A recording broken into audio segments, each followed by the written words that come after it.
This meeting is being recorded. Hi everybody, this is Brian Keith Noonan, Q4 Yachtsoft Challenge, Session 2. I would like to report that I am back and healthy and amongst the living again. So thank you for bearing with me last week. We will have a makeup session for that by just going one extra week, if that's okay with everybody. Can you all hear me okay? Yep. All right, perfect. So, wins, challenges, thoughts on the one thing. Today we're going to be focusing on chapters 5 through 8. As a matter of fact, I believe more like 5 through 7 because I don't want to rush chapter 8. It's very important. So, at any rate, over the past couple of weeks, as you have gone through, and I believe everyone on this call has done some previous work with the one thing, or at least read through it before. So, talk to me about what's happening. And I know Jimmy put an interesting comment in the group, which I'm not going to take time to find right now because I'm not multitasking and it's not open. Something along the lines of making some mistakes or something, and then less becomes more. Do you remember what you wrote, Jimmy? No, I don't remember exactly what I wrote either. All right. Well, okay. We're senior friendly here. It's no problem. I mean, it was definitely that, in the spirit of trying to pare down any kind of success list to the one thing. I think, along the way, I've made some mistakes in thinking certain things were the one thing. Yes. And as I spent more time on them, I realized that, I had to squeeze it some more. Yes. Because less becomes more only when we're absolutely doing the thing that's the most important in the now versus for 2 days from now, 2 weeks from now, whatever. Sure. As well as the most highly leveraged thing, which often or maybe always takes a little time to figure out. But once you kind of hit that sweet spot, it's really worth it. How about you, Tim, since you're unmuted? Well, actually, I'm mechanically muted. Oh. For me, the major thing with the success list is knowing that there's more than one of them. That's kind of confusing in a good way. It's like, okay, let's separate our lives into the different areas and go, okay, what's the first thing first for this part of my life? Nice. A friend of mine just said, oh, by the way, I'm getting scheduled for surgery. I'm like, well, I guess we need to start talking about pre and post-op recovery. It's like, whoa, welcome to her one thing. So yeah, that's life in general. Yeah, good point. Coming into this conceptually, we often think there's just one overarching ultimate thing, but we're multifaceted human beings. We have different areas of our life to consider that are all important and pillars of our life and holding up the foundation or holding up the stool that you're sitting on. So really there are goals and priorities for each of those different areas, whether they be work and business or family life or health and well-being, et cetera, et cetera. So it's a very important distinction. Thank you. How about you, Tiff? If I was being forced to make one thing just be one thing, I think the whole concept wouldn't work for me because I have different arenas of equal significance and importance that lead to my purpose in life. Absolutely. So I have definitely taken steps in focusing on the one thing for my business more directly rather than taking my time and focusing on a bunch of different things, which has been helpful and has created some wins in that area. So, rock on. Awesome. Yes. If we can block out our day and things we're talking about, in case you're watching this video and haven't gotten to this part of the book yet, but the things we're talking about have to do with taking these goals and these priorities and blocking them out on our calendar so that on a particular day and time, you're in that arena of life. So you're on family time, or you're on work time, or you're on health and well-being time, or you're on spiritual time, whatever times that you deem important to your life. So that way all the main areas of your life are being addressed, and the priorities and the most highly important and leveraged things in each of those areas are being handled. And I believe you'll find as you handle those things, many of the other things that you perhaps thought or felt were equally important will take care of themselves. And that brings me to where we ended up last week, was chapter 4 of starting out the lies. And the first lie was everything is equally important. And I'll tell you, as I've been thinking about it and doing it and also working with other people, I'm finding that really it's a no game. It's what you can say no to, and really taking a hard look at things and saying, do I absolutely need to be the one doing this at this time on this day type of thing? Like, am I necessary for this? Or is it necessary for me or someone I care about? But so often we get into saying yes to things because we're trying to be nice, because we're nice people, trying to be helpful. We're trying to, we're trying to look good to everyone. We're trying to look like nice and helpful people, and be upstanding members of our community and all this stuff. But really, that's a good way to fritter away I've been using the word fritter a lot in this course. Fritter away your life. So, apple fritters. So it's important to be able to say no and to select what to engage in. It really is. And it can be hard because I believe we're conditioned that that's selfish. And it's really not. It's really not selfish in the derogatory way that the word selfish is normally spoken. It's taking care of ourselves so that we can shine as brightly and bring as much of our happiness and joy and gifts to the world as possible. And to do anything else would really be a disservice to everyone else.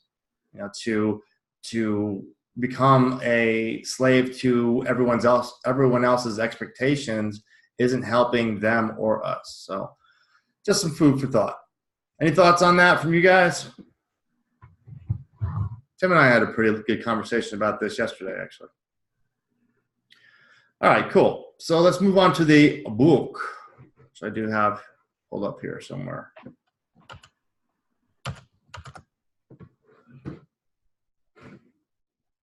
I'm going to share screens.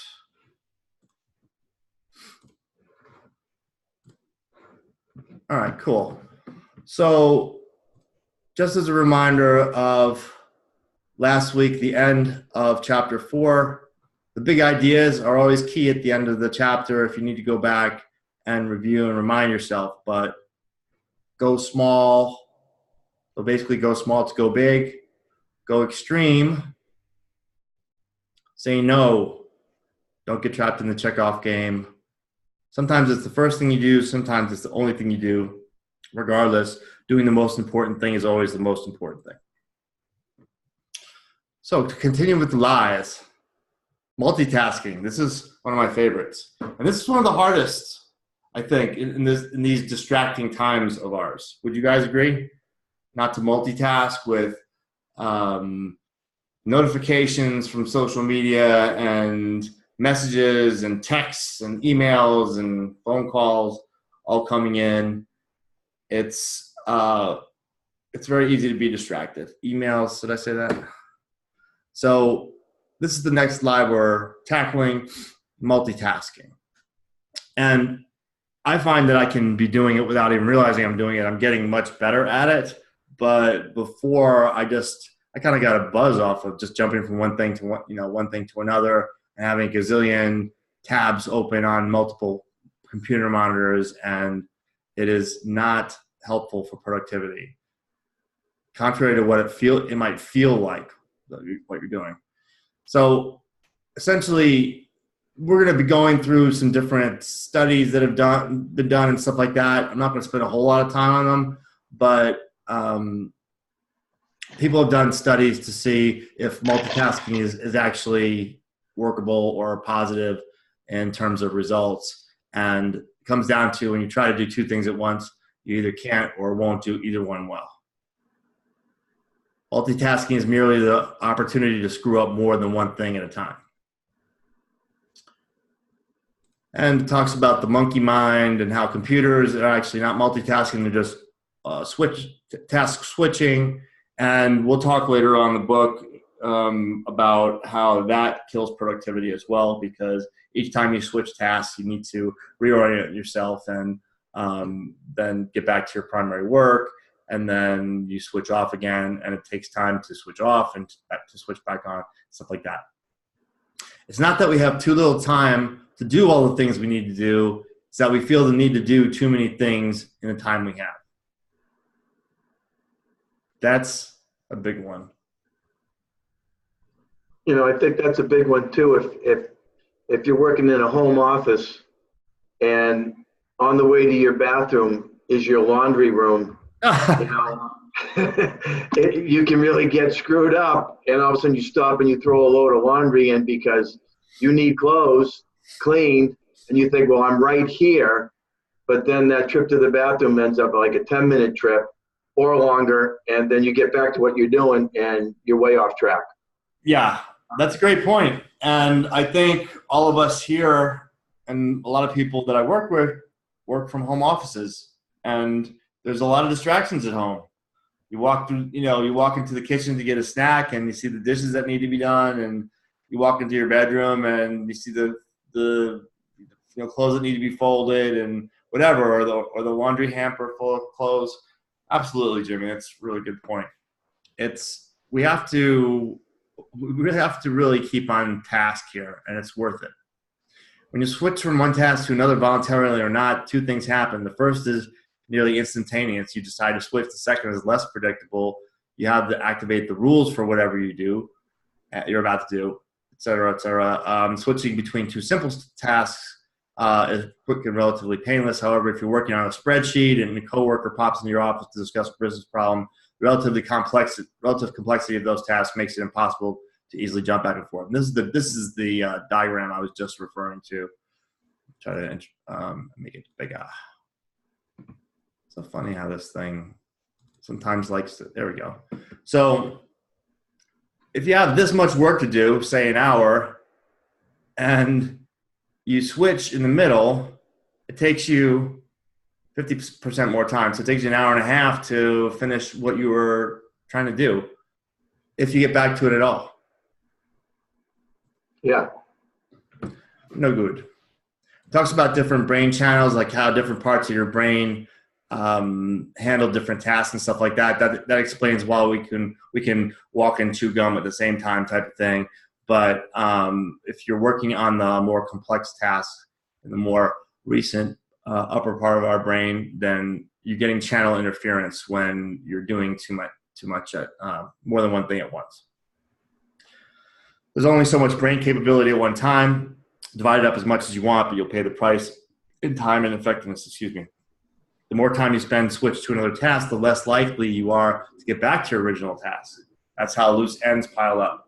Balance between one activity and another, and you lose time as your brain reorients to the new task. Chronic multitaskers develop a distorted sense of how long it takes to do things. They almost always believe tasks take longer to complete than is actually required. This was big time for a long time. Multitaskers make more mistakes than non-multitaskers. They often make poor decisions because they favor new information over old, even if the older information is more valuable.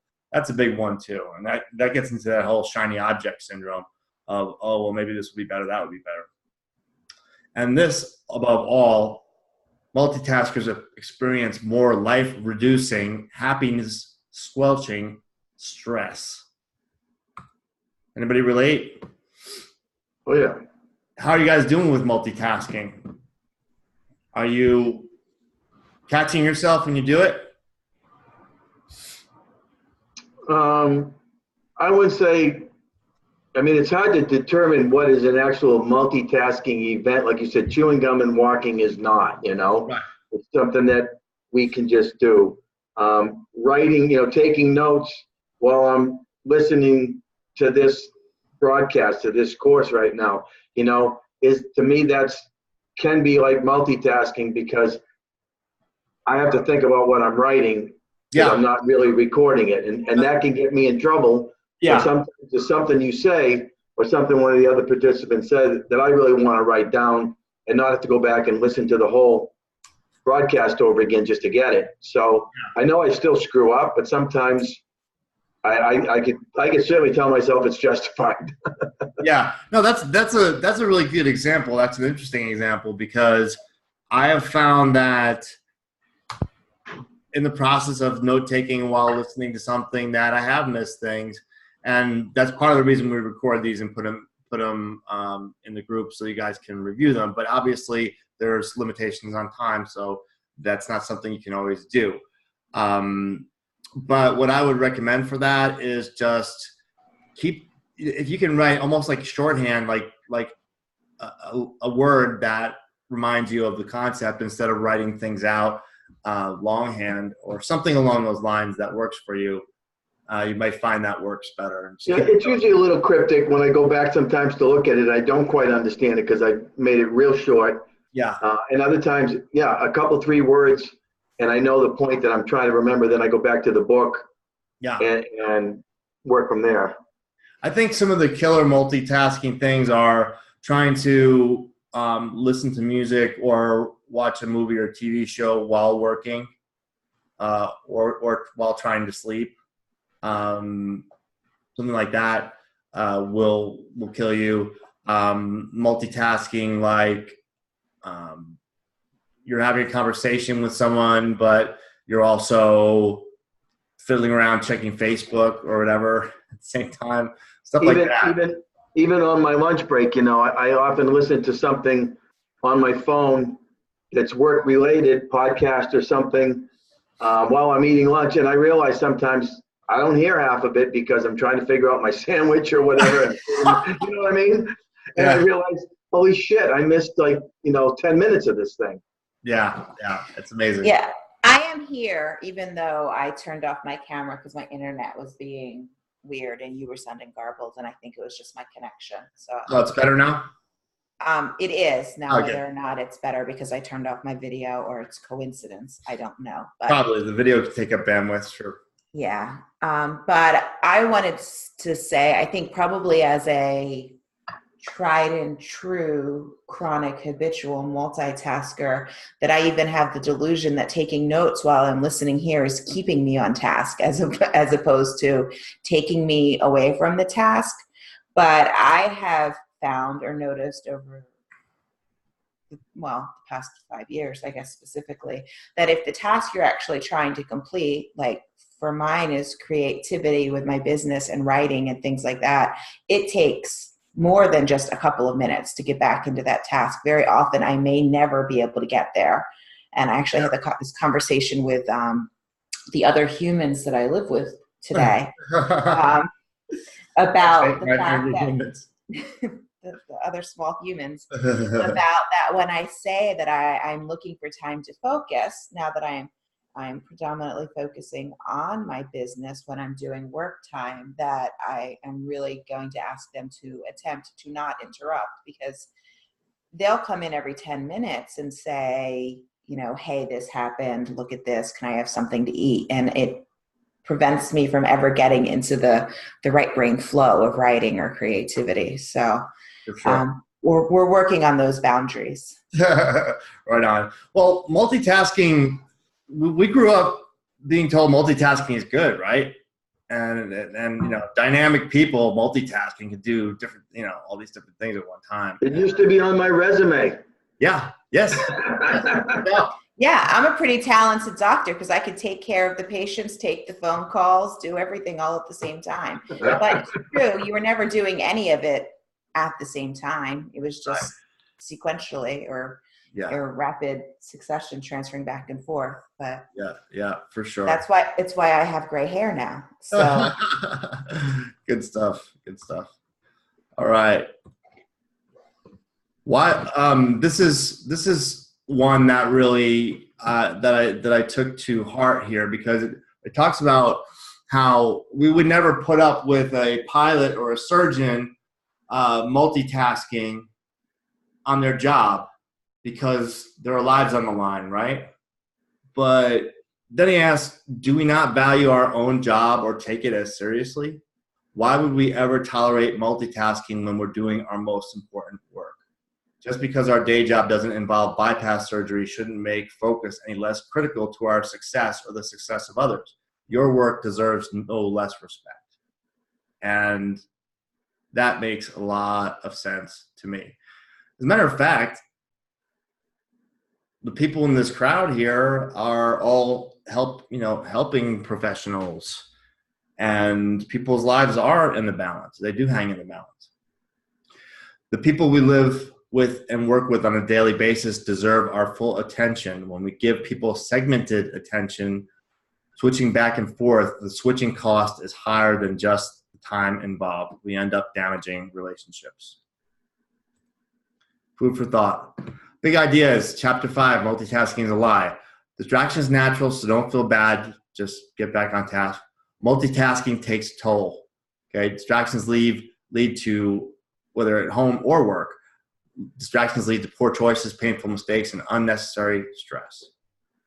Distraction undermines results. When you try to do too much at once, you can end up doing nothing well. Figure out what matters most in the moment and give it your undivided attention. The other things will wait, and if you put this whole program together for yourself, you're going to be working on the highest leverage, or one of the highest leverage priorities that you have, and by nature of that, it's going to take care of a lot of the other things that were hanging in the balance. So you can't buy, if you're going to buy into the one thing principle, you can't buy into the lie that trying to do two things at once is a good idea. Multitasking is sometimes possible. It's never possible to do it effectively. Okay. So let's discuss that part. Okay, good. There we go. Hi, Tim. You skipped right over, Brian. Yeah, it's Tim. With okay, you said you got a zing out of it, and the word dopamine was on the screen a while back. So yes. That's your reward chemistry right there. So that's yes. This kind of explains why Tiff's having, the reorientation phase is difficult, is because you've got that chemical soup going through your brain because you just got a hit of yay, and because you got the newness thing. That's the bright shiny object syndrome, all that stuff. And the reason that we love multitasking is because we think we're getting more done. It's a lie we bought. Yeah. So that's part of the reorientation process. And she's right, when trying to do something creative and you get interrupted, it's like the magic's gone. You just can't get that thought back. And she's very, very, very correct on boundaries, rules, and the time thing. So that we're back to the no's to say yes. So I'm just wanted to say that whole orientation thing is, it's not easy, and we are constantly distracted on purpose. So I'm sitting here doing it, attempting to not multitask. It's at my pace. When we're talking about that, I think about the whole time blocking thing, and having tiny humans in the house. There's a time when the tiny humans finally, their batteries run out and they stop. And maybe that's the time on your time blocking to schedule your creative time, because their batteries are done and they're sleeping. And maybe Jimmy, my tiny humans tuck me in every single night. They are. You're not giving them the right stuff at dinner. They are almost 50 Benadryl in their food, and they'll be asleep before you. I actually wake up for work at 3:00 in the morning, and the tiny humans are asleep at that time. Their battery doesn't start until 8 or 9 o'clock in the morning. Perfect. Perfect. It's a matter of making my mornings effective after my morning routine, and I know this. Those tiny humans. And sometimes I forget, but yes, they tuck me in. They're not tiny anymore. They're like they're tweens. big boys. They're big boys with, interests and lives and friends. And they're like, good night, Mom, if you're tired, but we're not done yet. But those of us with everybody's got busy lives, and especially with kids and your own business and all these things, it just becomes that much more important to have a plan and communicate the plan. So even for you, Jimmy, without without the little kids in the house, saying to Trish, okay, I'm going into my bunker now and working on my business for an hour, like, or wherever you go, or however you do it. Might even. Well, yeah, I mean, we've had the discussion a number of times. Early in the morning is my time as well. So if she's going to go into work early, I need to know at night that all of a sudden she's going to be in the kitchen at 6 o'clock when I don't expect her, because that's where I'm doing my morning routine, my morning thing. Sure. And I can't be having her. I mean, I'll get up at 4, so I'm done by 6. I don't really care. I just need to know in advance that she's going to pull an invasion. Yeah, good stuff though. But this, I believe you'll find, and I'm pretty sure one of them, maybe Jimmy even said to me at one point that he was surprised when Trish said something to him. He wasn't. I think it was going to visit Trish's mom. If you don't mind, is the story okay to share? Yeah. Yeah. So they visit Trish's mom. His mother-in-law is in the hospital, I believe, or was, and but for a while. She's on her way again tonight. Okay, great. So she's getting sprung, so that's good. And so normally he always goes and visits the mother-in-law with his wife, but she saw him taking his business more seriously and working on the one thing and working on some stuff with me, and recognized the importance of it, and actually said to him when he thought he was going to get pulled away from his priority, which was, I think it was a call we were going to have together. She said, I know the call is important. Why don't you stay here and do your work? So what I'm getting at is, and he was like on top of the world. So what I'm getting at is your families will see what you're doing, and they'll see that you're getting organized, and they'll see that you're putting priorities together. And as you communicate to them what's going on, they will respect and perhaps be more considerate to what you're trying to do than you would even guess. So there's things by default that you've already decided that you have to do, and you probably don't have to do them as you start to explore this. So good stuff, guys and gals. Awesome. Thank you. Oops, I almost hit end the meeting instead of share. That's not good. So a disciplined life, another lie, okay? We're in the lies. The lies, we're killing sacred cows here. And the fact that we need to be disciplined all the time is one of those lies. Success is actually a short race, a sprint fueled by discipline just long enough for a habit to kick in and take over. So I was thinking about this, and, does it take thought to brush your teeth or take a shower or any of those things that you do every day? No, it doesn't, because they're habits. And the key is to take, as we go through this chapter, think of one thing that could be a very powerful habit for you in your life or business. You might have one for each different area of your life, actually, but don't make too many, and just start making it a habit. And the discipline required is what we'll see as we go through this chapter.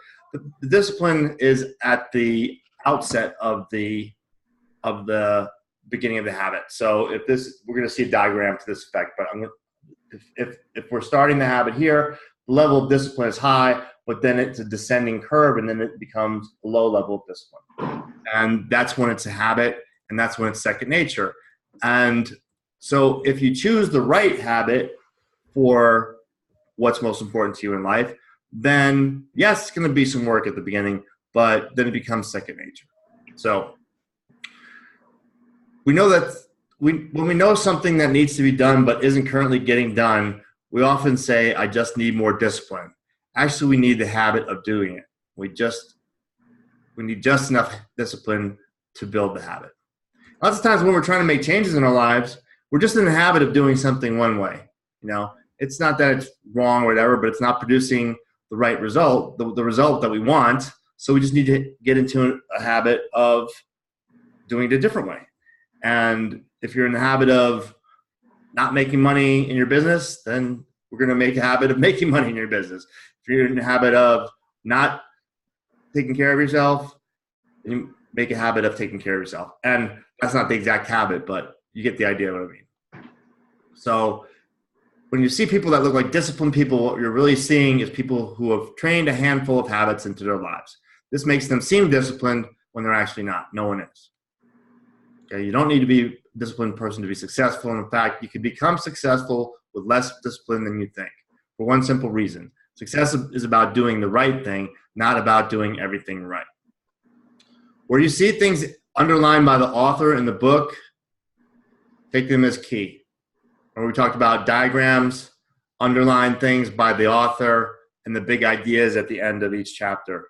These are all things that are really, really important. And then you'll see, since I have a Kindle, you'll see on here that it says there's like 10,000 highlights of this line right here. So I will normally take note of that as well. The trick to success is to choose the right habit and bring just enough discipline to establish it. As this habit becomes part of your life, you'll start looking like a disciplined person, but you won't be one. Anyway, I've always thought, and especially as a Marine, that discipline was the holy grail. But you know what? It's really not, and I'm learning.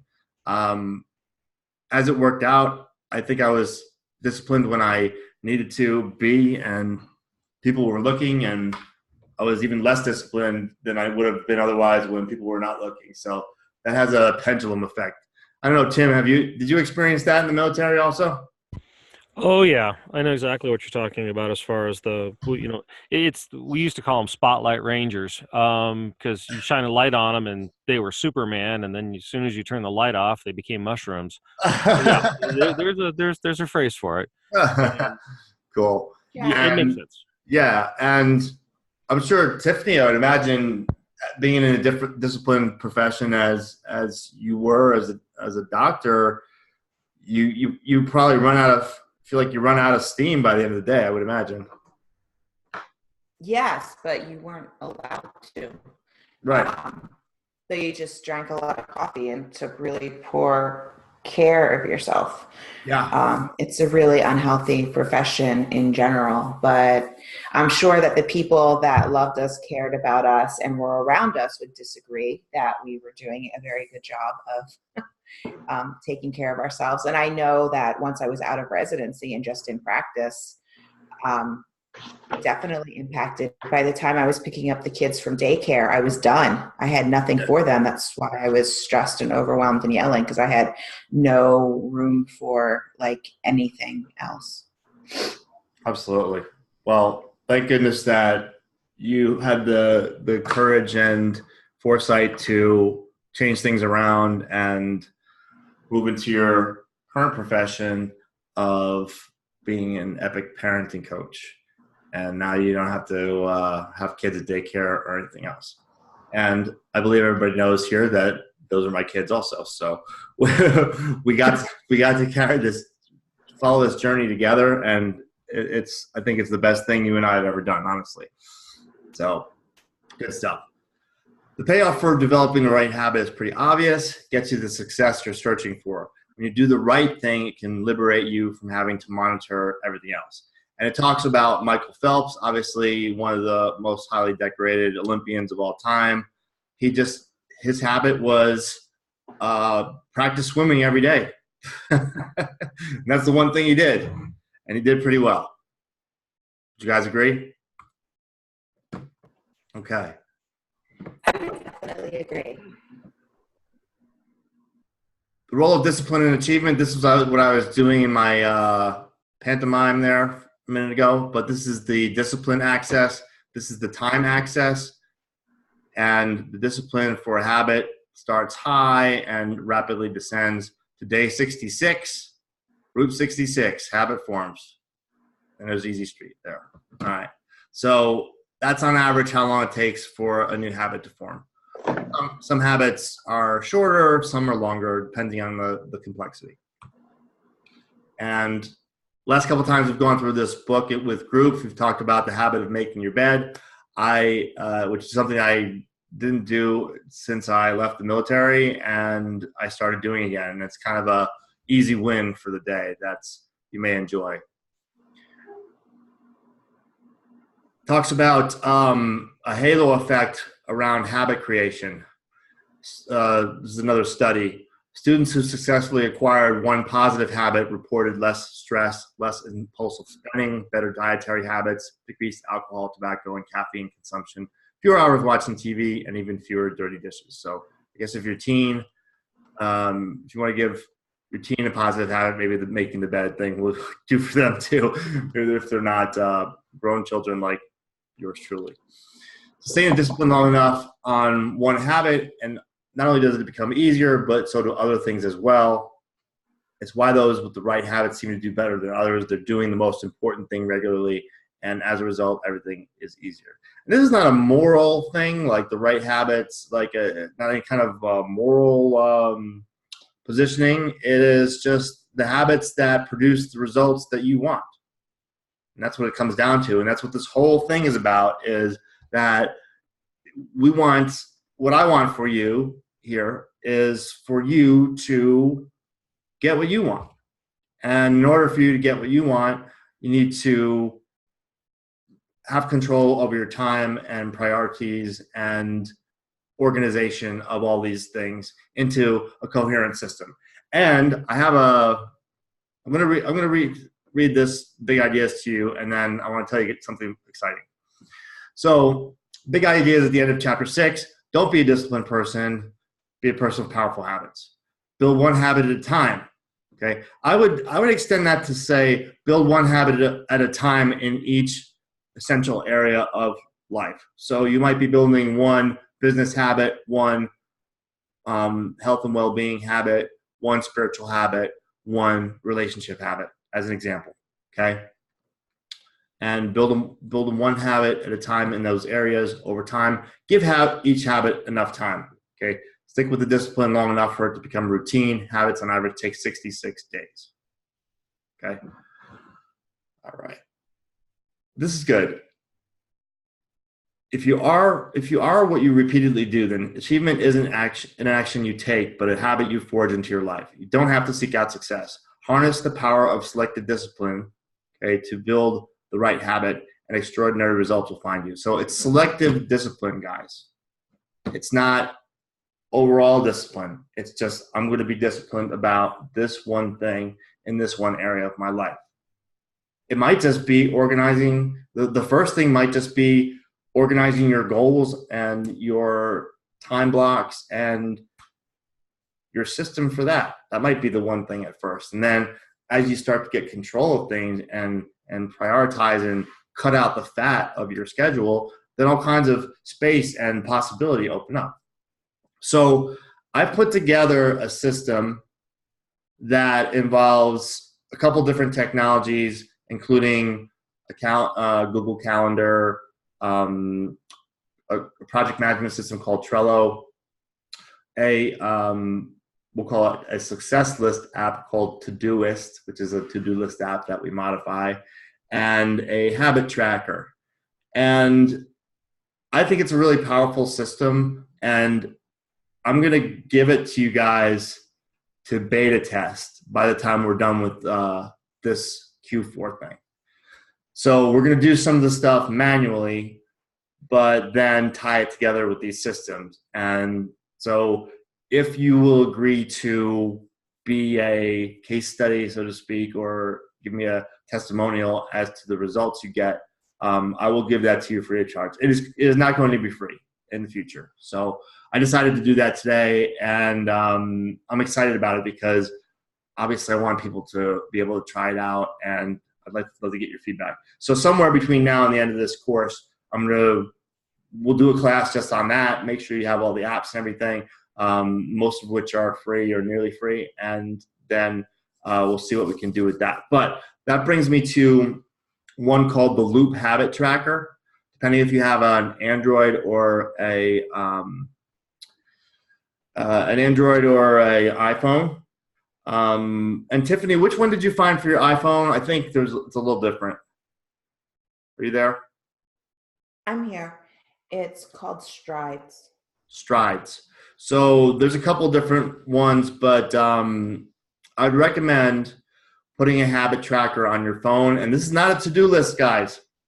This is one habit, one powerful habit you'd like to develop in each of the however many areas of life that you've determined are important to you. So it could be business and finance, health and fitness, key relationships, and spirituality. So that would be 4 different areas of life.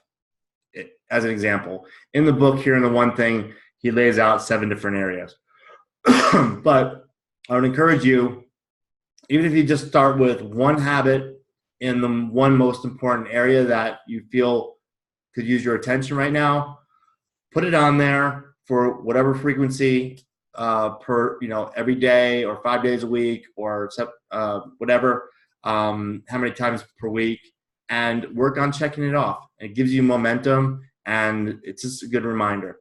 So check out the habit tracker. It's part of the system that I've cooked up for you guys. So it would be great to start with it. And if you want to have some fun, put making your bed. if you don't usually do that, or if you don't always do that, as it's just an easy win for the beginning of the day. All right. Any thoughts so far before we kick into chapter 7? Yeah, it's Tim. And one of the things about discipline is you can replenish it, but it does get worn out, like what Tiffany was talking about with the coffee and the rest of it and just powering through. Part of the restoration process is the sleep, nutrition kind of stuff where you're actually trying to get the recharge point. So that's why selective discipline is important. Because like I said, I keep going back to the computer analogy of the switching. And this is why, the phrase I grew up with is, you can screw up on paper, but to really mess things up, you need a computer. So Well, that's why I like your beta testing. That's exactly cool. Thanks. That's exactly what we're going to cover here coming into chapter 7, because that willpower or / discipline is the idea that it's always on will call, which means always available and always effective, is a lie. One more lie for you. So willpower wears out throughout the day. So it's really key to get the most important things done at the beginning of your day, whenever that is. It might be morning, it might not, but whatever the case is, at the beginning of your day, tackle the most important things.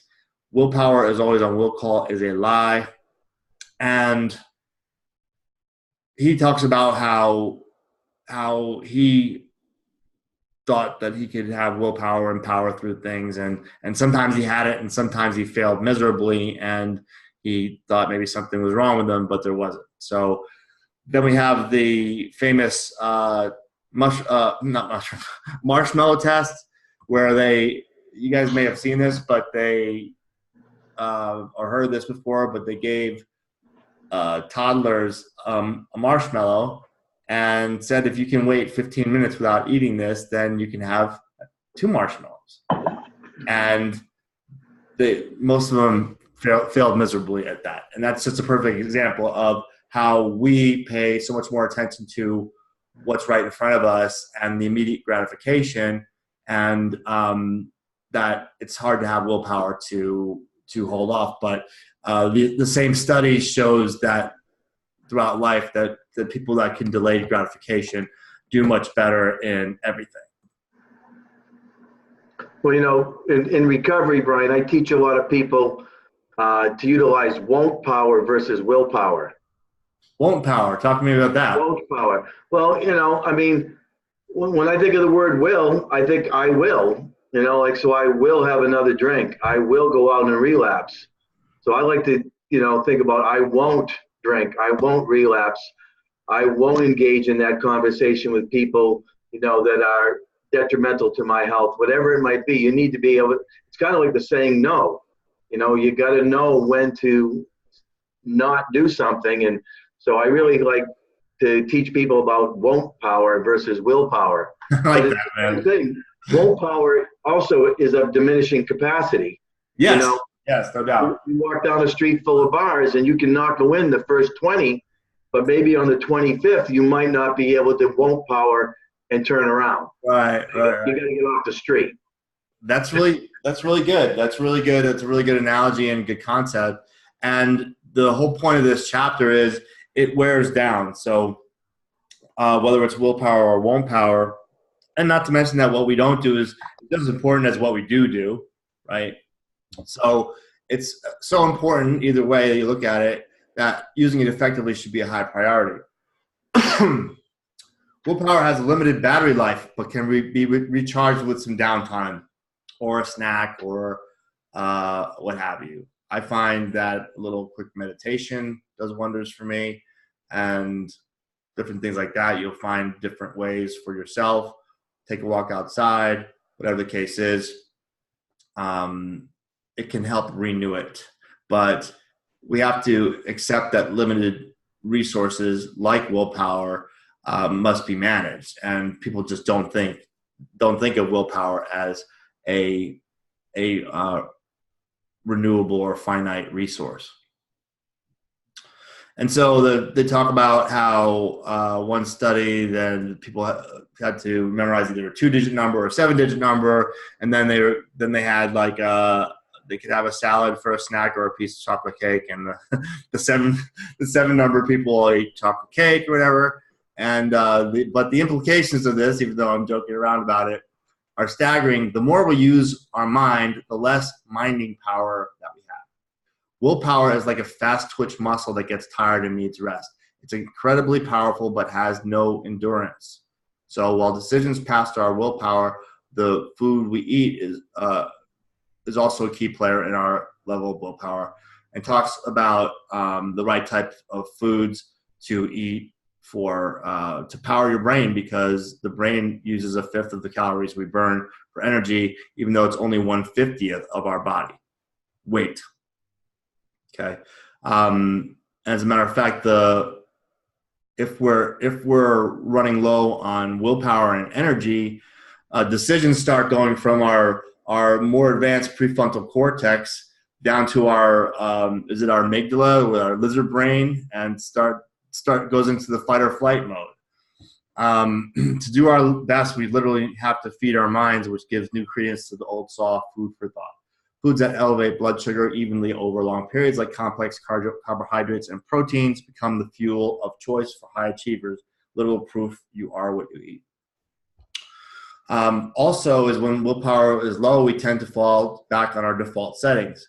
And Tim, you'll appreciate this. It's that we fail to the level of our training, so to speak. Once willpower runs out, we revert to our default settings. So what are our default settings? And if your default settings don't produce the results that you want, then you have to work with your most important work when you're in a position to make a favorable decision, when your willpower and brain power is high.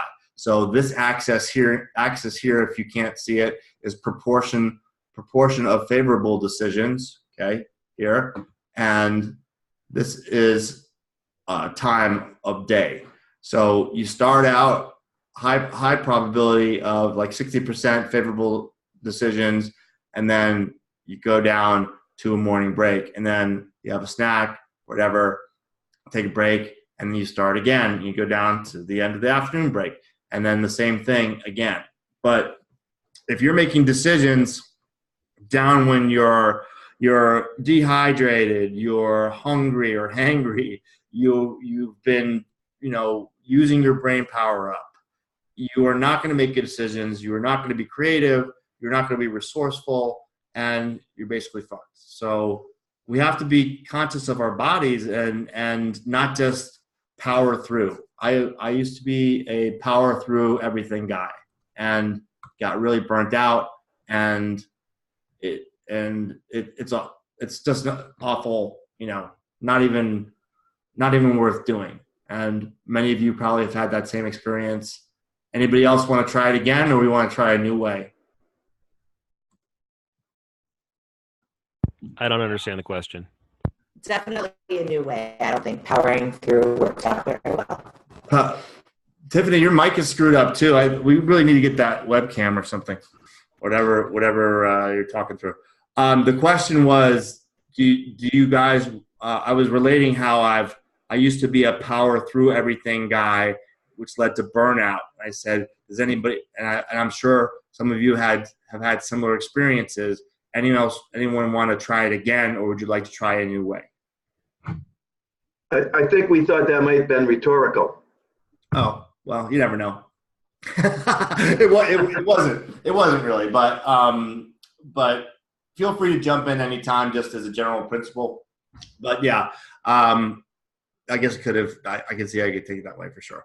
So give willpower the time of day. You make doing what matters most a priority when willpower is highest. And this is interesting. This is what taxes your willpower, okay? Implementing new behaviors, like these new habits we want to do. Filtering distractions, okay? I'm sure we've all got those going on. Resisting temptation. Suppressing emotion.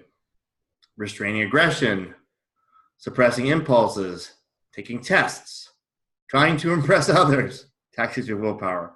Coping with fear taxes your willpower. Doing something you don't enjoy taxes your willpower.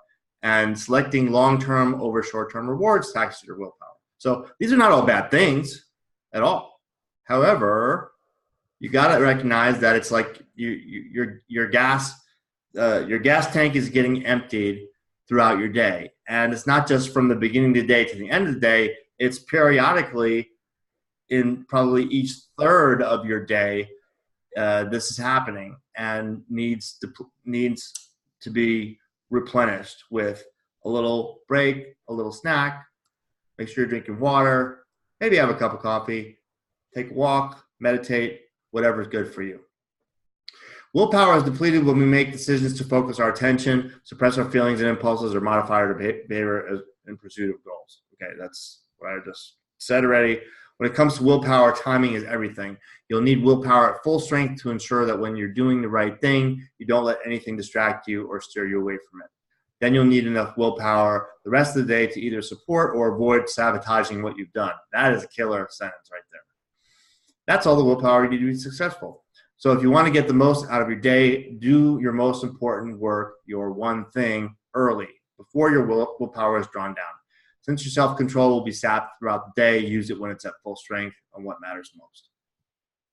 Big ideas for Chapter 7 about willpower. Don't spread your willpower too thin. On any given day, you have a limited supply, so decide what matters and reserve your willpower for it. And that's what comes in also to cutting out the extra tasks and errands and communications and things that are not on your most important list. It all depletes energy. It takes up bandwidth and mind share. It uses up willpower and brain power. So it's really important work that we're doing here, guys, to lean down our schedules in a way that what is most important to us and our loved ones is being addressed and taken care of in a fully present, fully powered state. Number 2, monitor your fuel gauge. Okay, eat right and regularly. Number 3, time your task. Do what matters most each day. When your willpower is strongest, maximum strength willpower means maximum success. So it's not saying time your task like with a stopwatch, but time it. Do what matters most first. Don't fight your willpower. Build your days around how it works. Let it do its part to build your life. Willpower may not be a will call, but when you use it first on what matters most, you can always count on it. And we're going to table a balanced life for next week. Any quick thoughts before we wrap up? I want to be respectful of your time. We got 4 minutes. Anybody? Are the gears turning as far as what maybe could get the old heave-ho from your schedule or be modified in a way that will be more conducive?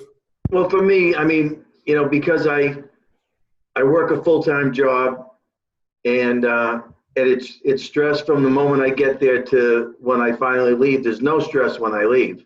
I mean, because somebody else takes over. I've had to continually modify my time blocking so that in the morning, even if I have to get up at, like I said, 4 o'clock in the morning to get my things done because by the time I made it to this call today, I was pretty tanked. Yeah. So I got coffee going, I got water going, I got everything going, and then my neighbor rings the bell because she locks herself out, just enough to totally get me out of focus completely. But I just have to do my stuff, and I still have to honor those other parts of my, my life, my relationship and whatnot. So I've been modifying it as time goes on to where there's certain mornings I'm up really early, and so that means I'm in bed early. So that means there's not a lot of Trish time there. But then other nights there's time for Trish, and I sleep in a little bit the next morning, and I don't work on stuff. And it's trying to fine tune that so that I feel like I'm still getting enough of what I want from my one thing in before, so it's a work in progress. Brilliant. So you're front loading your day. That's basically, and that's basically the essence of what that chapter, actually those two chapters, are saying is front load the most important things as much as you can, so that as your willpower, energy, focus, decision-making ability falls off, then you're working on less important things. So that's good stuff.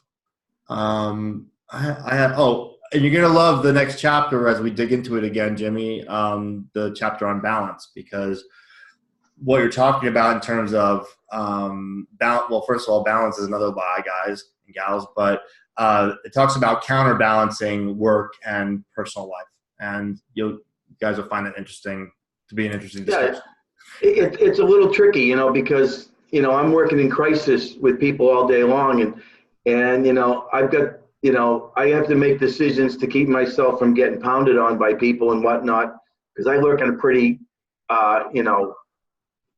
aggressive environment. Yes. So I still have to have my shit together when I'm at work. I can't be totally, so I have to take those breaks. I have to, power up, but I have to eat some chocolate cake almost 3 times a week.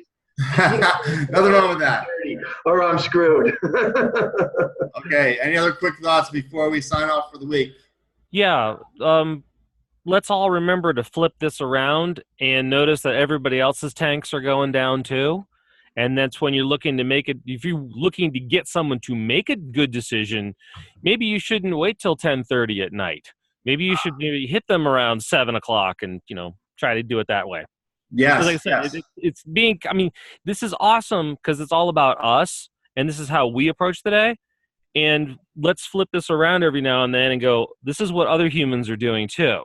That's so brilliant, Tim. Cognizant of it. That is freaking brilliant. Thank you for bringing that up, because if you're expecting other people to be giving you the type of response that you want, or your kids to be, with your activities or whatever the case is, front loading those things sounds like a great idea. It's not always possible, but it's a great concept. And kudos to Tim, by the way, who has started a powerful habit today and is rocking it. He's writing a report for a business that we're working on. So around productivity, believe it or not. So good stuff. We'll talk more about that, I guess, next week. Maybe. I don't want to keep you guys. Thanks for coming. I appreciate y'all showing up and doing the work. And I'll see you next week for chapters 8 through 12. Okay? Sounds good. All right. Thanks, everybody. Bye-bye.